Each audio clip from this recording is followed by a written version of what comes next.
have meteorologist Piers Corbyn, also astrophysicist. 2 weeks before, and we're first going to a call from David in Japan. 2 weeks.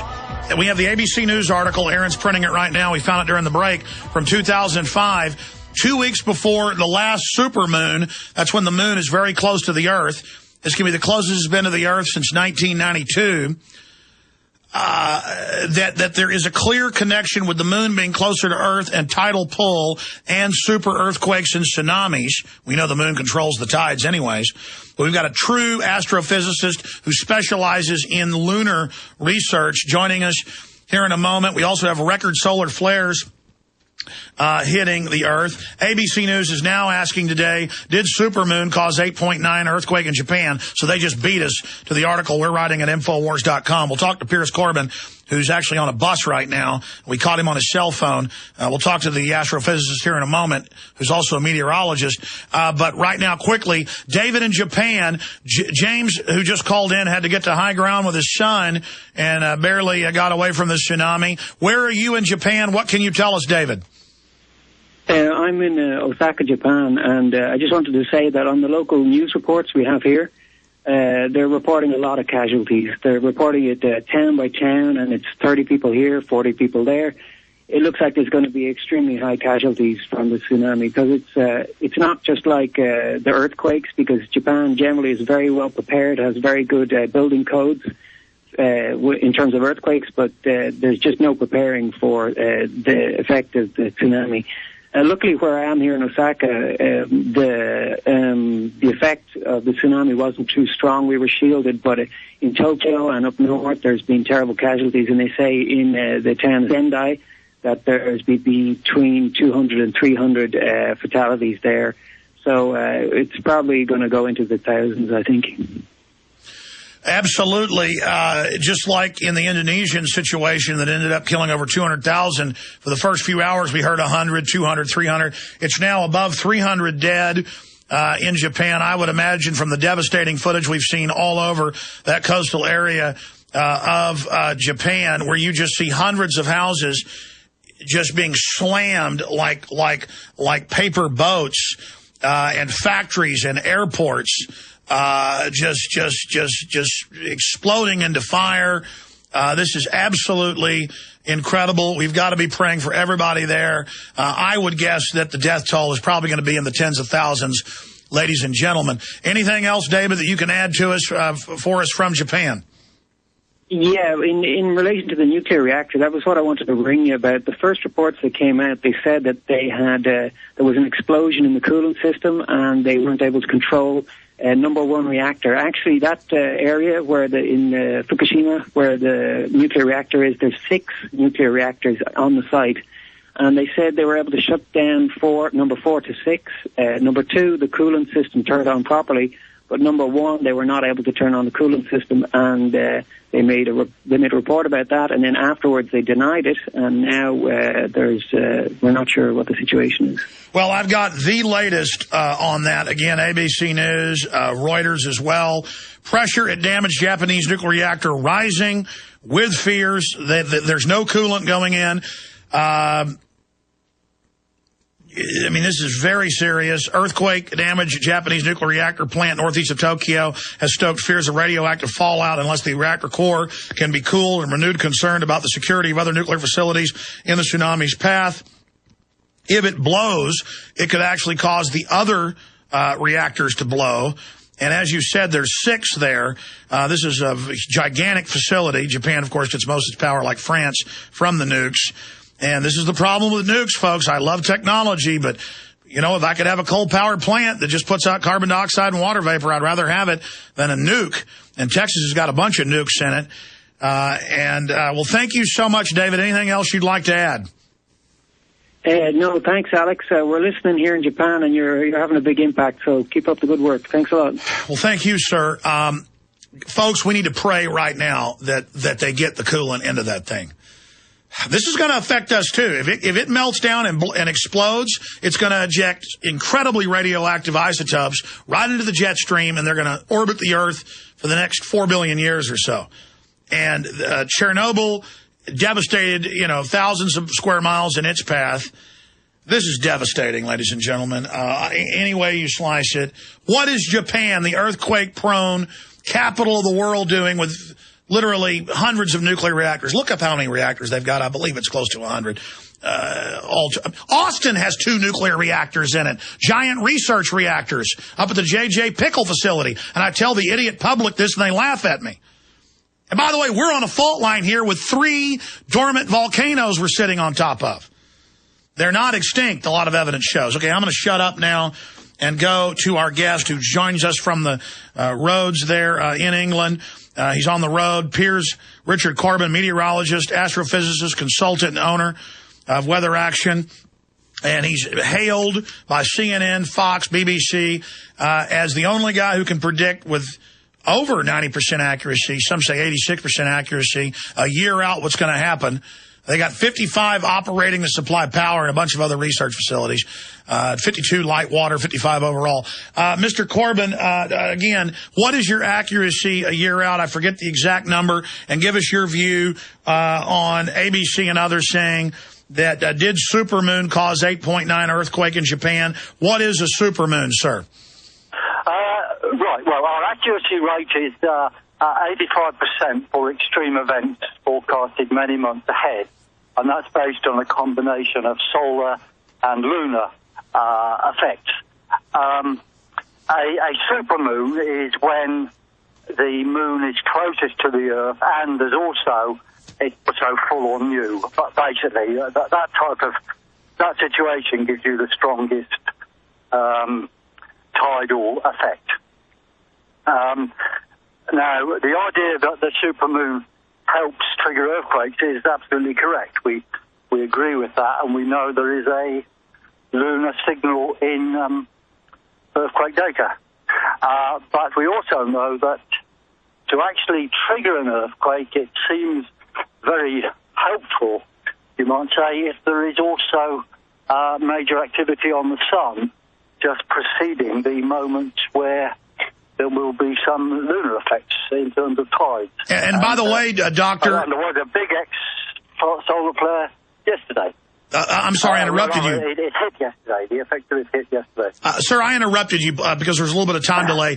Repeat that. You're saying if there's lunar and solar together, that there's evidence, and that That's right. We did have both yesterday. Please repeat it in detail.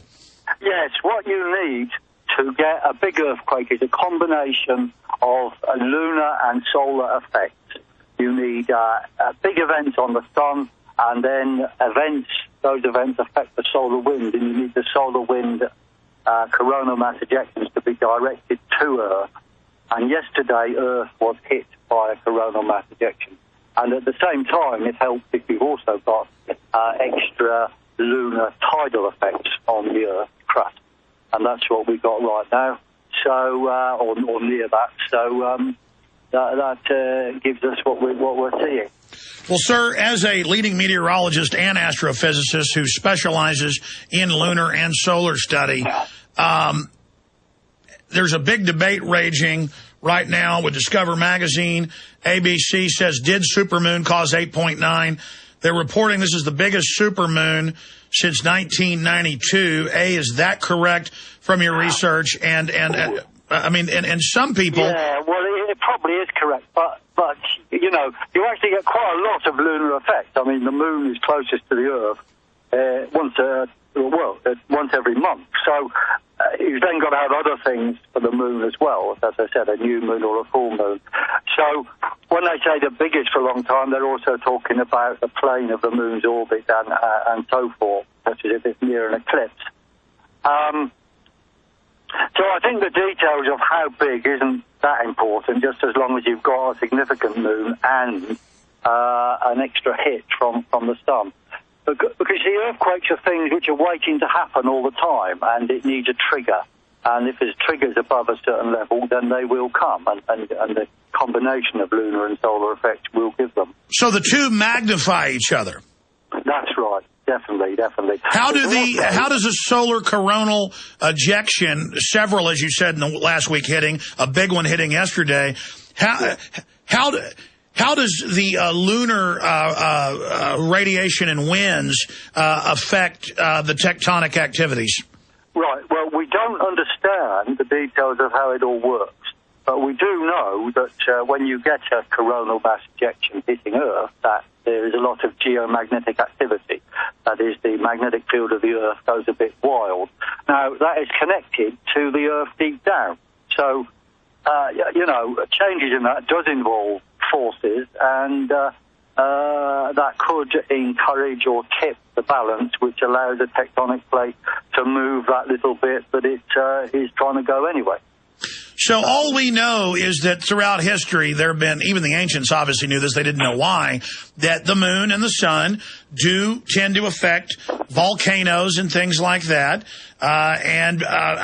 Obviously, if the moon itself is what creates the tides coming in and out, then certainly the sun is going to have an effect. But the UN said about a year and a half ago at the Copenhagen summit, they said the sun has no effect on climate.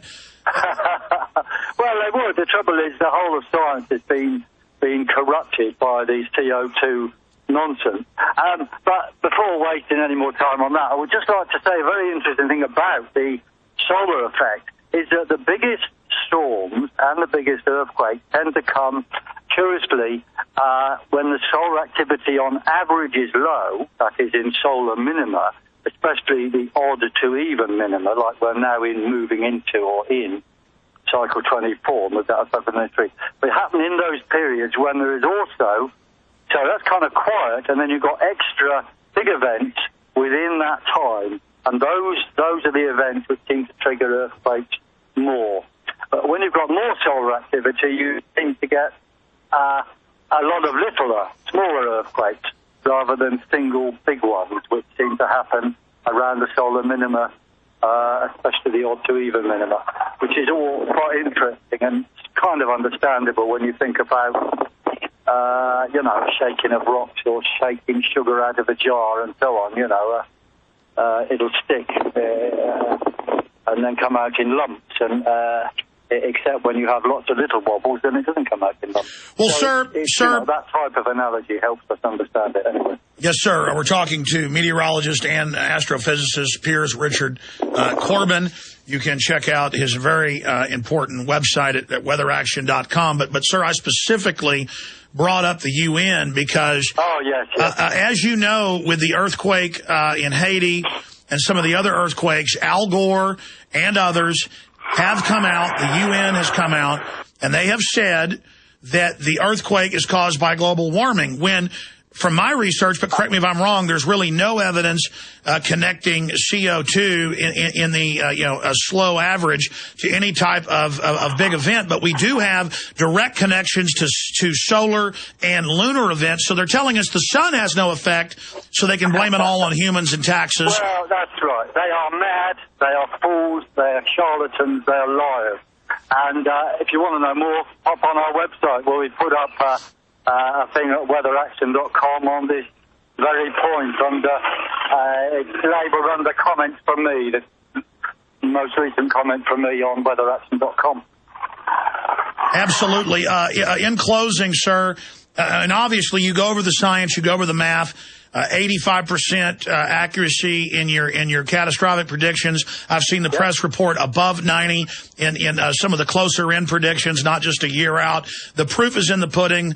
In the last 2 years, thank you very much. No, it's just no brag, just facts, sir. I mean, you obviously know what you're talking about, but you say it's more of an art form, looking at the history and then projecting forward, almost a dead reckoning with the big record solar flare, the huge moon, the super moon. What does your gut tell you? I mean, does your gut tell you, doctor, that this was probably triggered or pushed over the edge by the super moon and the coronal mass ejection? Yes, we would say that. We say this thing was caused by events on the sun, or rather a solar-lunar combination. And I put out a tweet to that effect with the link, and my tweet address is Piers_Corbyn, spelled Corbyn. So if anyone goes on there, they can get all the links straight away. Well, sir, we'll follow you. Hopefully you'll follow us at twitter.com/real Alex Jones. We're just now getting on the Twitter bandwagon to reach folks because it's so effective. Well, sir, we'll talk to you again in the very near future. Anything else that you'd like to add? No, that's fine. It's superb to come on your show. Good to have you, Doctor.